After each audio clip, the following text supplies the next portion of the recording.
Hey, how's it going, everybody? I just want to make a little video here. There was somebody that had posted a comment on one of my shooting videos with my handgun. I think it was probably my 1911 or my Python. One of the two, can't remember now. But he wanted me to make a video of me reloading.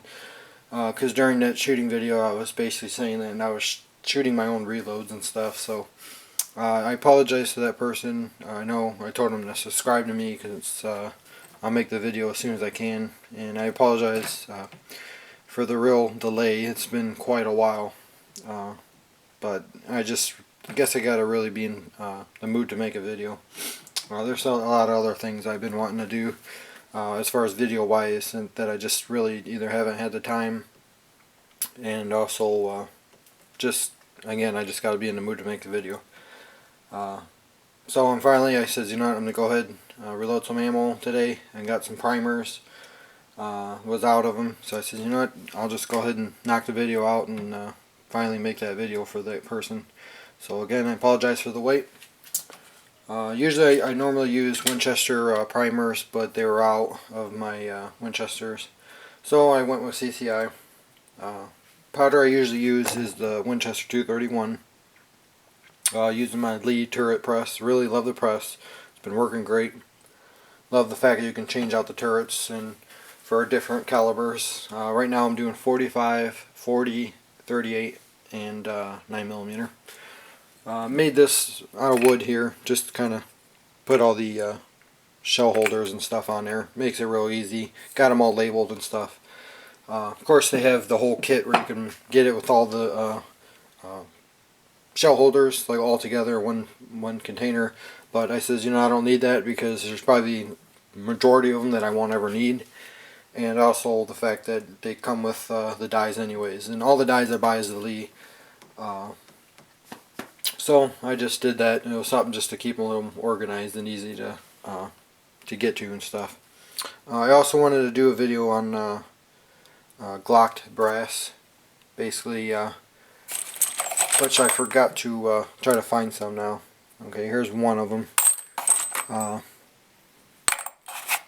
Basically, if you don't know what I'm talking about Glock Brass with the 40s and stuff, like the higher pressured cartridges, Glocks usually, I guess they're supposed to not have a fully supported chamber.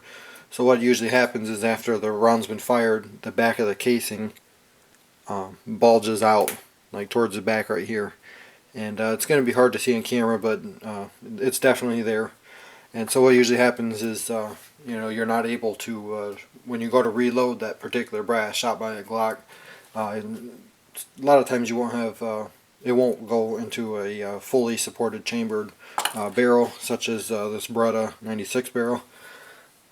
That, and also, you know, they say the regular dies won't take the bulge out, and even if you shoot it in Glock, which has a more open case, you know, it could cause an explosion or whatever. I'm not real knowledgeable in that stuff, but as far as I know, you know, it's guess what could happen.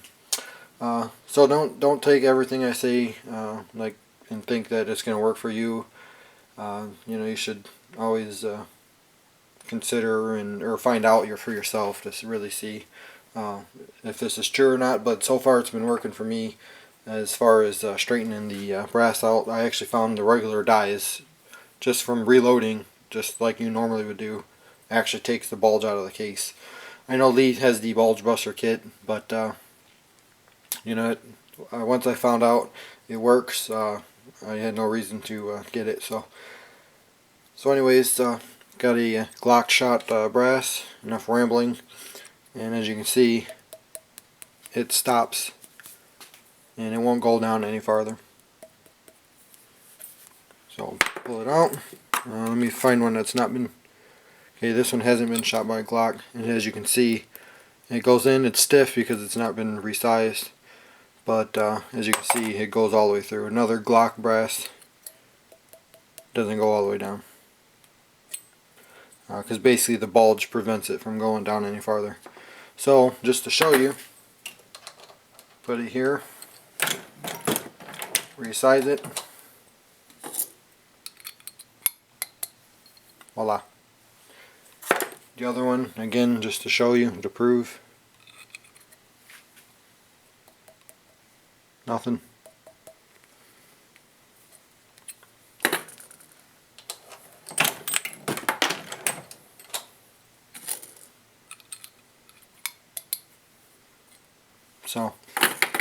So that's that.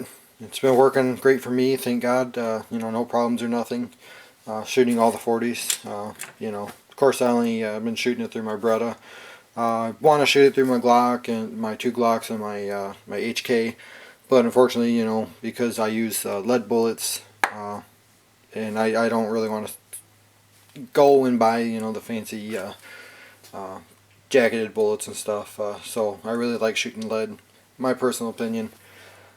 So of course with the Glocks and the HK, they have polygonal rifling, so you can't shoot lead through them. So eventually I'm going to get, at least for the 2 Glocks, I'm going to get the Lone Wolf barrels for them so I can shoot lead, because they have traditional rifling. Not sure on the grain of the round.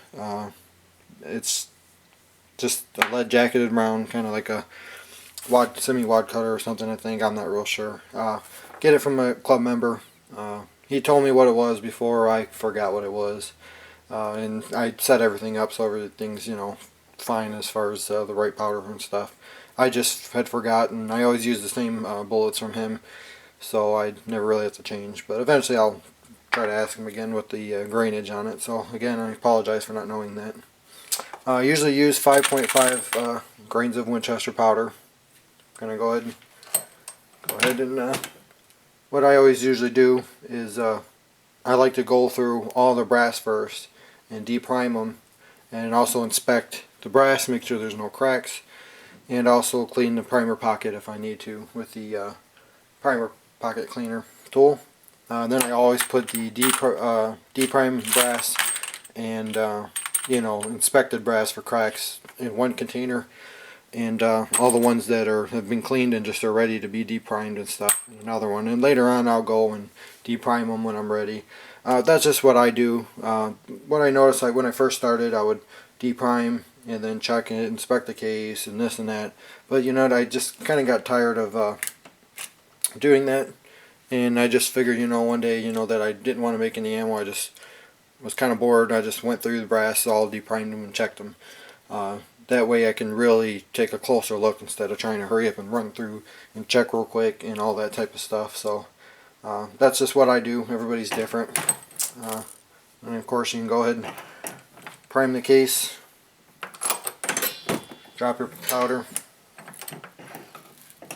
and I usually like to do a visual inspection too. And I apologize for the long video that probably didn't need to be, but so then here's your completed 40 caliber round. I'm going to do another one. I'm basically just, again, like I said, doing this video for that person that wanted me to do a video on it. Of course, he's already a reloader and everything.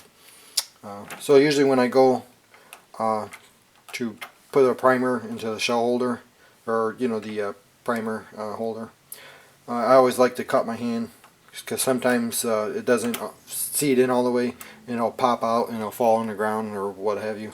So I usually like to do it in case if it does fall, I kind of catch it. Go ahead and ram it down, push it in,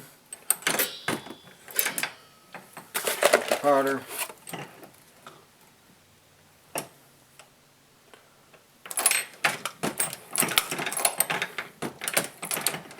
So I always like to check it and make sure there's, you know, with the lead, and take some of the shavings off, what have you. Check, inspect, make sure the primer seated all the way. Now I'll try to go in a little more faster manner. Of course, by no means am I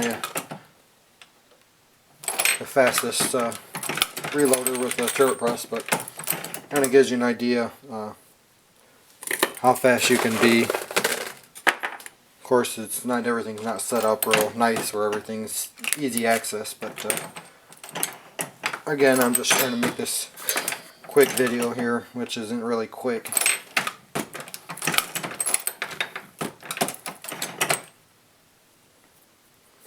sometimes you get some lead shavings.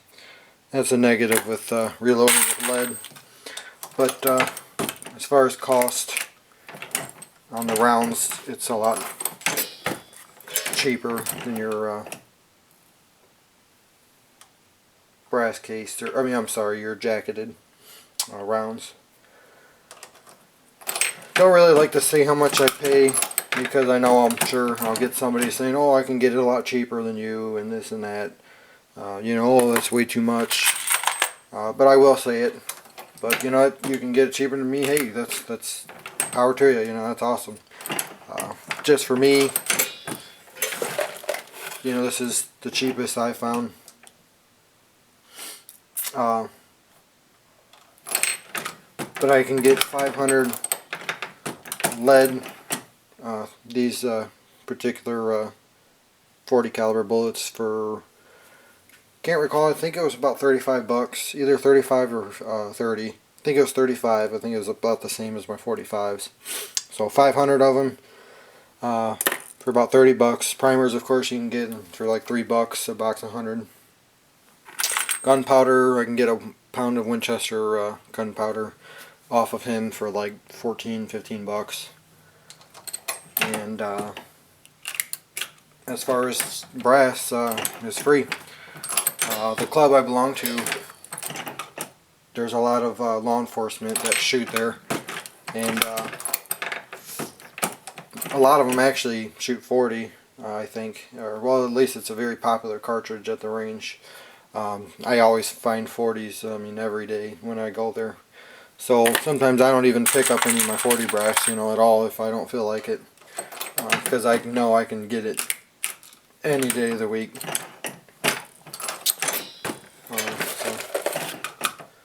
Yeah, all my brass is all range pickup. Don't have to pay a dime for none of it. Of course, your 38s and your revolver cartridges are pretty rare to find. I actually was able to find some 44 Magnum brass before, and that was extremely rare. And that was only a few of them, of course, which most people don't. They usually pick them up, but yeah, just making this video for the person that wanted me to do a video of me reloading. So I figure I'll go ahead and knock the video out and go ahead and show. So I mean, nothing particular as far as how to set up the press or nothing, But well, thanks for watching. If you have any questions, feel free to ask me. Again, I'm not the most expert reloader. I'm still learning every day. But I'll do the best I can, and hopefully I can help you out. So thanks for watching, and have a good one.